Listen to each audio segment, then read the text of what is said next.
Alright, we're back again, and today I thought I'd show you a little technique with applying epoxy, especially on your butt wraps. I'm in the middle of doing a tiger wrap, and I've put my CP on, but now I'm ready for my first application of epoxy. So I've got that in my mixer here, which is all set, all done. Just clean this up a little bit.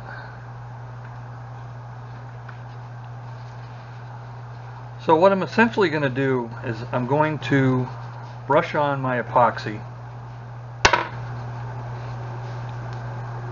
just to make sure that I'm covering all my thread here. And when I say brush, I am brushing it. I'm not generally spending a lot of time just with my brush in one spot, unless I find it necessary to tackle a dry spot. But you can see that I am applying this in a brushing motion, so I'm doing the work. I'm not letting the wrapper do the work right now.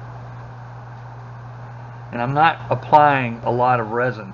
When you're doing a tiger wrap, basically the amount of resin that you put on helps with creating the lens or the effect or 3D effect of the pattern that comes out.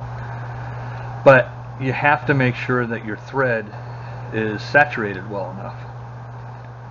So I am brushing this on, but the technique that I'm going to use basically involves a coffee filter. Now there are some people that just brush it on as thin as they can and leave it alone. Take a heat gun to it, make sure there are no bubbles, and you can still do that.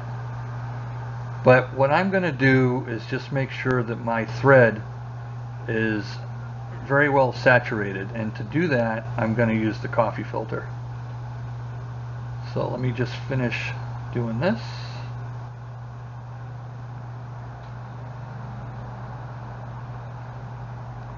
On my collars I do leave my brush in one section just so that I can make sure that I'm not going too much.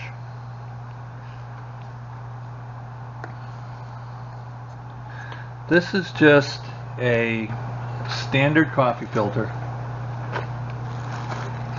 You can see that it's just a standard basket style coffee filter that I've taken out of the package, and I'm just going to fold that just to put it in a fold that I can actually handle easier. And I'm going to just run that along the threads.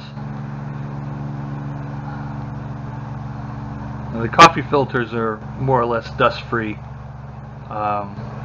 They're not fuzzy or anything like that.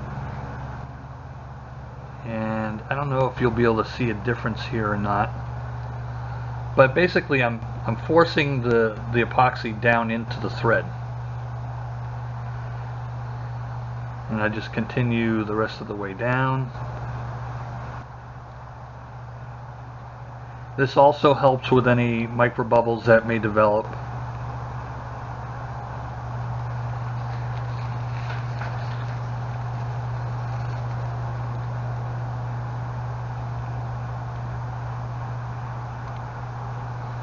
And like I said, this is generally this technique is generally used for longer wrap sections, mostly the butt wrap.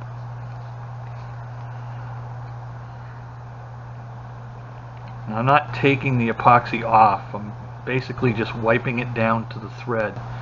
And essentially what this is going to do is kind of fill the little voids and, like I said, get rid of some of the micro bubbles that develop.